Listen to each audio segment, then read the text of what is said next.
you know what, it wasn't that bad, and I was a willing participant. No, stop speaking to yourself that way. A willing participant knows what they are entering into. You were presented with a contract that had many things that were blocked. You saw, I will offer you love, and then what was blocked after it was, but it won't really be love. It'll just be control presented to you as love.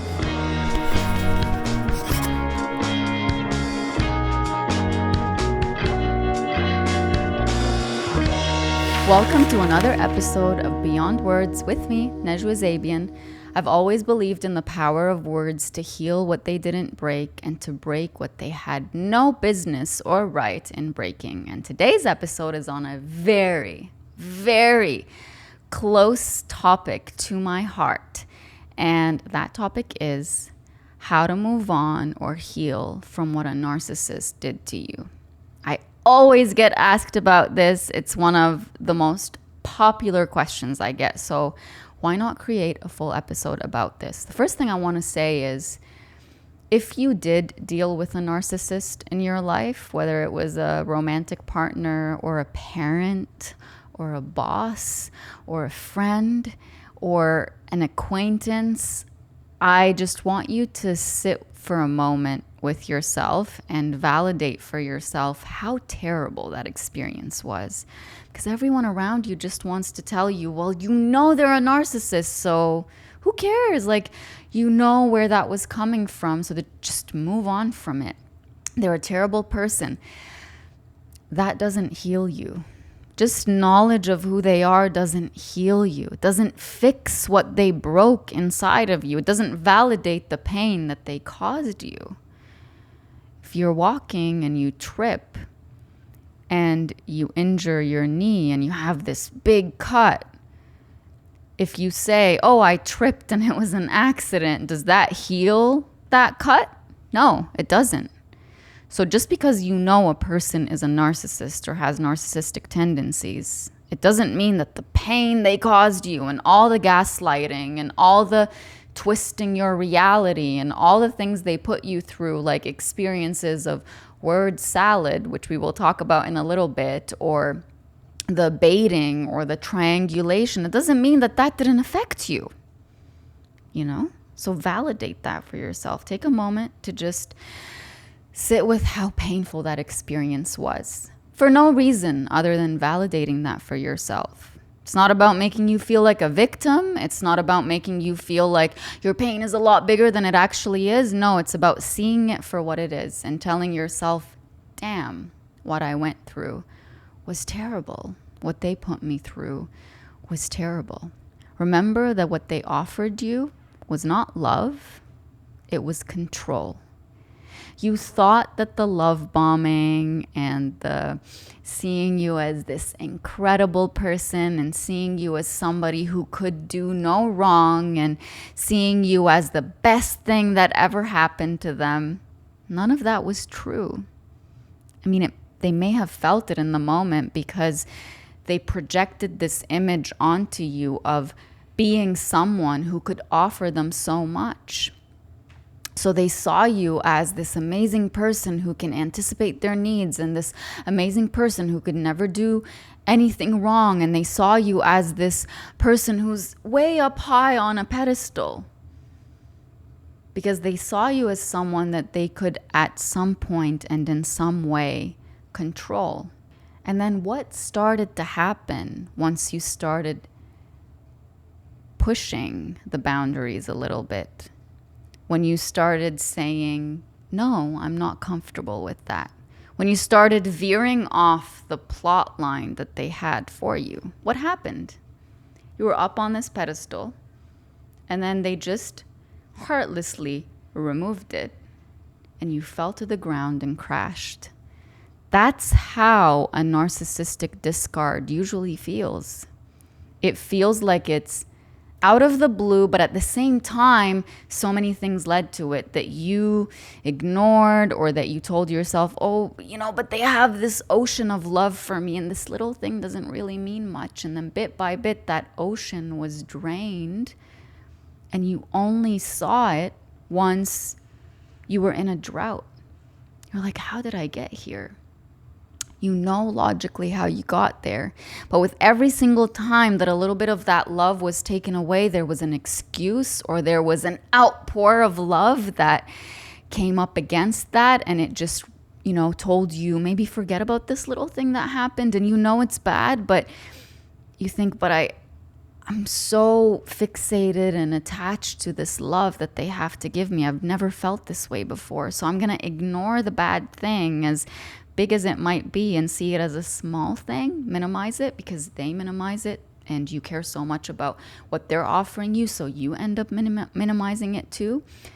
But that's why I asked you at the beginning of this episode to sit with yourself and just validate how painful that experience is, because part of what a narcissist takes away from you is your own ability to assess how bad something was. They try to take away from you the ability, your ability, to say, that was so terrible. That was so bad. Like, you'll be sitting with people and telling them certain things that they did to you, and you're saying it as like, can you believe this person did this thing? And you're smiling as you're saying it, or just because of how ridiculous you believe it is. And obviously not because you think it's funny. And the other person is looking at you with a straight face like, that's really bad. Like, how was that something that you accepted or went through? And this is just one thing that you're telling me. That's why when you're in a moment like that, when you're speaking to somebody and they give you that reaction that reminds you of how bad that thing that person did to you was, it kind of wakes you up and you're like, what happened for me to not feel the gravity of how terrible that thing was? What happened? Well, you were systemically, over time, gaslighted. People use this word all the time. Gaslighting isn't just when somebody lies to you about something. That's a lie. Gaslighting is a systemic erosion of your perception of what your reality and the reality that you're in is. It's an erasure of your ability to see things for what they actually are. And when they start gaslighting you, it'll shock you a little bit at first, and then bit by bit you get used to it. And you know what happens at the end?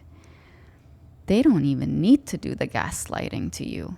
You start gaslighting yourself, because that's the safe way for them not to get worse.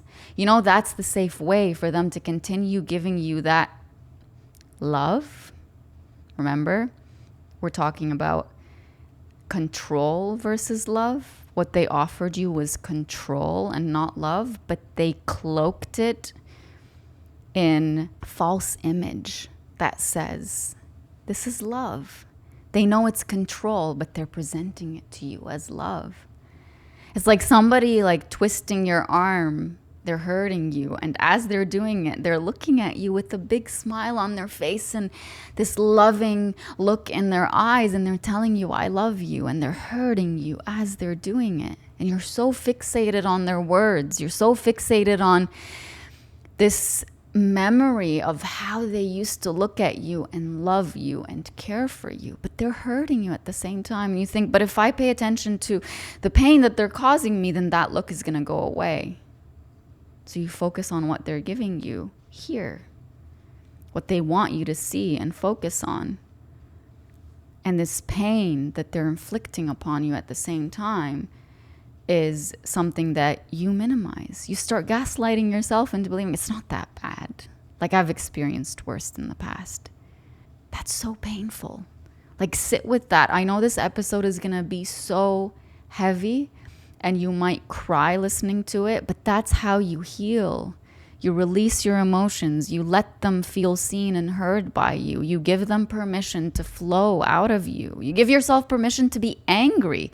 You give yourself permission to dwell a little bit on what they did to you, because it was that bad, because it did happen, because it did happen repeatedly, because they meant it, because they did have the intention of hurting you. All these things you've been telling yourself all this time, you know what, it wasn't that bad. And, I was a willing participant. No, stop speaking to yourself that way. A willing participant knows what they are entering into. You were presented with a contract that had many things that were blocked. You saw, I will offer you love. And then what was blocked after it was, but it won't really be love. It'll just be control presented to you as love. It'll be me trying to mold you into whoever I want you to be. It'll be me trying so hard to get out of you everything that I need. And then once I've gotten everything that I need, I'm going to throw you in the garbage like a piece of trash. And then I'm going to take that trash and I'm going to take it to a garbage dump where they have that thing that just like smashes all the garbage and takes it from being this big to being this small and just thrown in a sea of garbage. And then after that, I'm going to go around and I'm going to tell people, look at that piece of garbage. But all you see on that contract is, I'm going to offer you love. Everything else is blocked out.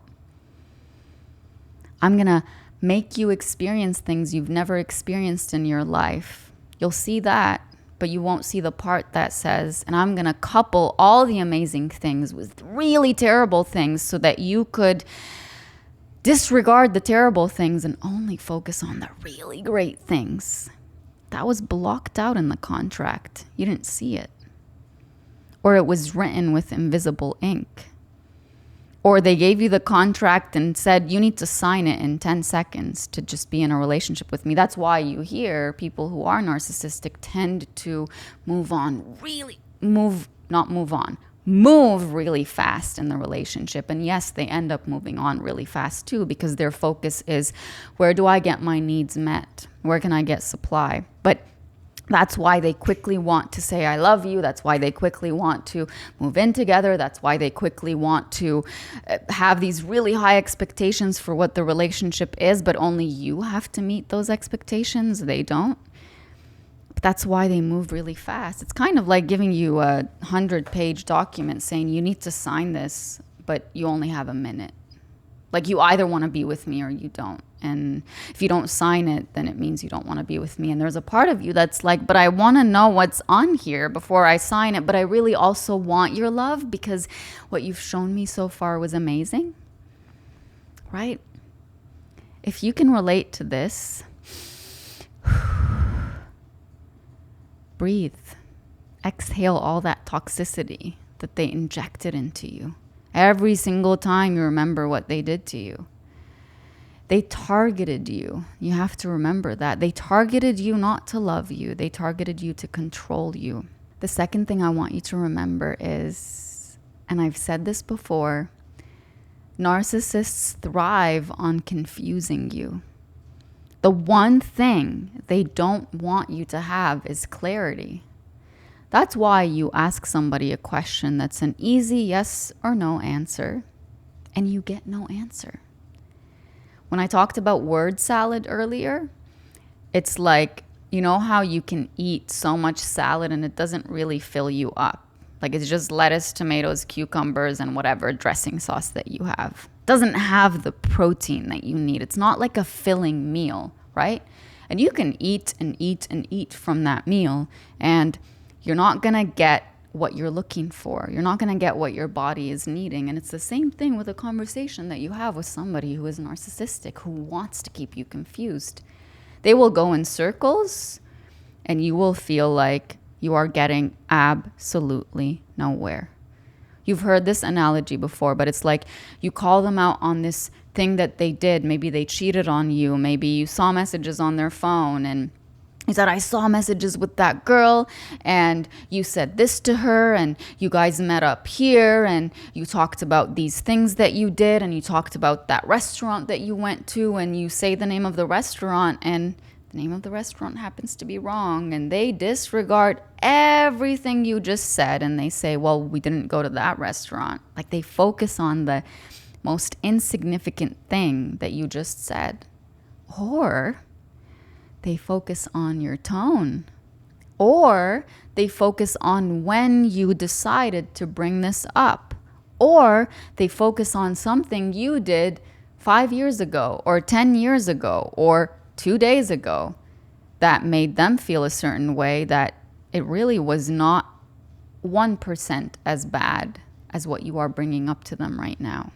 Or they will focus on how it is that you found out. Why would you follow me to a place and see that I am actually out with somebody else? Why would you be so worried about what I'm doing with my time to the point that you discovered that I'm cheating on you? You know, but they'll be like, you're the insecure one. But they're doing something that is making you feel insecure with them. But they are masters of putting filters in front of your eyes so that the clear vision that you have becomes so distorted.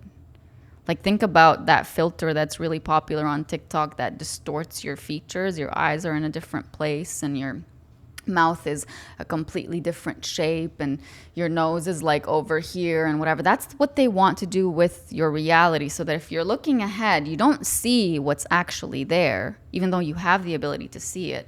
But they've added so many filters in front of you that your perception of reality has become so distorted.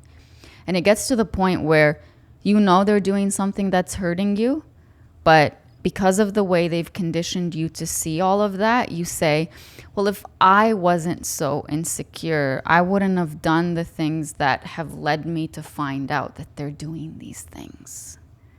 And that's why I have a really, really, really big issue with content out there that tells you, be detached and don't care and only focus on yourself and don't put energy into other people. I'm sorry, but when you're in a relationship with someone, or when you have a really strong connection with a friend or a family member or whatever, of course their actions are going to hurt you. Of course there's going to be a certain level of attachment. Attachment, by the way, is a core human need, not just for a child, but also for an adult. Listen to that again. Attachment is a core human need. We've been sold the term attachment as a really negative thing. Don't be attached to anything. No, be attached. And when you are attached to a safe base, it's beautiful. When you are attached to a person who's honest with you, who's loyal to you, who comes home to you every day, who builds a future with you, who's honest with you about the things they can and can't do, that's beautiful. But you developed it as a strategy to say, I need to be detached. I'm too attached. Because of the things you find out when you are attached in a very normal way for any human that's out there. You say, well, maybe the problem is that I got too attached. I don't think that's the problem. I think the problem is that you got attached to someone who isn't safe for you. Is that you got attached to somebody who lies to you. You got attached to somebody who fundamentally sees you only as a means to an end. The problem is that you got attached to somebody who's willing to tell you what you want to hear when they don't really mean it. The problem is that you got attached to somebody who has you on a very unsteady ground. You can't be stable with someone who's unstable. The problem isn't that you're attached, it's who you're attached to. And what happens when you're attached to a narcissist? They will play with you like a marionette. They will get you to believe whatever they want you to believe. They will get you to do whatever they want you to do. And they will convince you that that's your idea. I never told you this, but like over time, they taught you that that is how you need to think and how you need to act. Gaslighting is a systemic erasure and erosion of the clear image of the truth and reality that's in front of you. And it happened to you by somebody else. And sure, you were vulnerable because of your past and because of your traumas and because of the way your parents were and because of your past relationships. But remember, and I said this in the very first episode of this podcast, nothing, especially the things that make you vulnerable, Nothing gives a person the right to hurt you. Period. You can sit there and say, well, I deserved it because I really had no self-esteem. I'm sorry, but no, you didn't deserve it. Whether you had great self-esteem or not. You especially don't deserve it if you don't have great self-esteem. But somebody who's looking for somebody with low self-esteem is going to look at you as fresh fruit and say, this is amazing. This is perfect. Don't beat yourself up. This is your third strategy. Do not beat yourself up for what they did to you. Focus on healing from it instead. If you've dealt with a narcissist, you're going to go through a period of time where every single time you think back to what they did to you, you're going to say things to yourself like, I was so stupid. I knew they were doing this to me and they did this 100 times and I still gave them every excuse in the book and blah, blah, blah, blah, blah. You're going to go down that rabbit hole of blaming yourself for what they did to you. If somebody stood behind you and stabbed you in the back, how is it your fault that you were standing there in front of them, trusting that they would never do that to you? How is their decision to stab you your fault? Honestly, ask yourself that question. Were you the one who grabbed the knife and gave it to them and said, stab me when I'm not looking? No. So don't say it's my fault for standing in front of them, because you were standing in front of them with the intention of, I trust you. I know you won't hurt me that way. I trust you again. I know you hurt me in the past, but you gave me your word you wouldn't do it again. There's this thing that I used to say that would always get a mix of reactions. And I would say, you know that quote that says, fool me once, shame on you, fool me twice, shame on me. I don't agree with that. I think fool me once, shame on you. Fool me twice, shame on you. Fool me 10 times, shame on you. Why is the shame on the person who decided to give somebody another chance? Why is the shame on someone who decided to believe in the goodness of people? Why is the shame on the person who decided to believe in a person's ability to change and be better and do better? Isn't that what our world needs? You can decide to not trust someone after they've hurt you once, and that's fully valid and fully your right. But if you decide to give someone another chance, it is not your fault if they hurt you. That's their decision. That's their issue to deal with, not yours. So stop beating yourself up for what they did to you and focus on healing from it instead. Their decision to hurt you is fully theirs.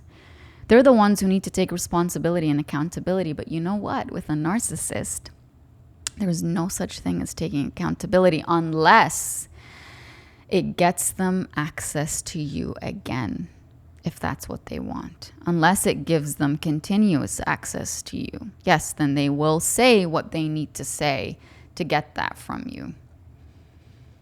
Don't expect them to see, you stand in front of them and you say, but you did this thing and it really hurt me and it really made me feel this way and it was wrong and it was blah, blah, blah. And don't expect that they're going to look at you and say, you're right, I'm so sorry. That was really hurtful. A narcissist will never speak to you that way unless it's a show to continue getting something out of you. Period. So next time you feel that you have this urge to explain yourself, and I'm going to do a whole episode on that, but specifically with a narcissist, when you feel like you have this urge to say something, just remember, your words mean nothing to them. Your feelings mean nothing to them. Unless they have something to gain from what you have to say. Unless they want something more out of you and they say, I'm not done with you yet, so I'll make you feel like I really care about your feelings, but I really don't. But I know that that's the only way that you're going to continue to trust me. We think closure comes from the other person. It doesn't. We think it comes from them because we think if they explain to us why it is that they did what they did, then we will have permission to move forward with our healing. I want to know why you hurt me. Who cares why they hurt you? They hurt you. They made the decision to hurt you. Is the reason going to take away from the pain you felt? No, it's not. Is the reason going to minimize what you went through? No, it's not. Is the reason going to all of a sudden erase that pain and you're like, oh, I get why they did it. I get why they stabbed me in the back. That means I'm not stabbed in the back anymore. Like, do you see how ridiculous that sounds? They hurt you.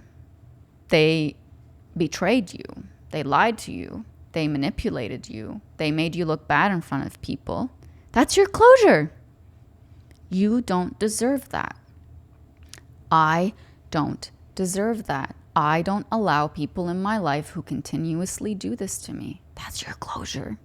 You get to close the door on that relationship, on that friendship, on that relationship with your mom, with your dad, with your siblings, with your cousins. You get to close that door on that boss that was terrible to you, that always made that one other person feel so much more special than you were so that you would try harder. That's the triangulation I mentioned earlier. It happens in these narcissistic relationships where they know you want love so badly, so they will give it to somebody else in front of you so that you could yearn more for their love. Because they've made you believe that they don't have the capacity to love you that way, because you're not lovable to them in that way. And then here they are showing that love to other people, further making you feel like, well, something must be wrong with me for them to not see me as worthy of that. Or they give somebody else more attention when they know that you want that attention from them. That's triangulation. And it is extremely intentional. Don't ever look at it as, they're just like that with other people. It's intentional, especially if they know how it hurts you. When you're able to see clearly, remember, they wanted you to see in a blurry way, in a confusing way, where you just blame yourself, blame that person, blame this, blame their past, blame their parents, blame whatever, their ex, but just don't blame them. They want you to see things in a very confusing way, but the clarity of seeing the triangulation, the gaslighting, the word salad, the deflection, the devaluation, the minimization, all of that, they want you to see it as, oh, that's completely normal. They also want you to see that them prioritizing somebody else it has nothing to do with you. It doesn't mean anything about the way that they feel about you, but like it does. And you know that. But they don't want you to know that. Because if you do know that and you speak up about it, it's very inconvenient for them. So let your closure be what they did to you. Let your closure be that you don't deserve all the things that they put you through. Let your closure be that you need to pick yourself up, this injured, metaphorically or physically you, and take yourself to a hospital, take yourself to therapy, take yourself to places that see you for who you are and that see your pain and that help you heal. That's your closure. The last thing I want to tell you, and this is probably going to move you the most out of everything I said today. They wanted you to believe that you were hard to love. You weren't hard to love. You were hard to control. And that's why they made you believe that you were hard to love. You veered off the script they had for you. You said no when they believed you didn't have the right to say no. You called them out for things that they did when they wanted you to be quiet and just take it in. You demanded things of them that are basic human needs that were inconvenient to them because they made them feel like they were less than because they weren't capable of giving you those things. You veered off the script they had for you. They wanted you to walk in a straight line, and you were going in a zigzag line. And so they looked at you and they said, something's wrong with you, but something was very right with you. Please know this.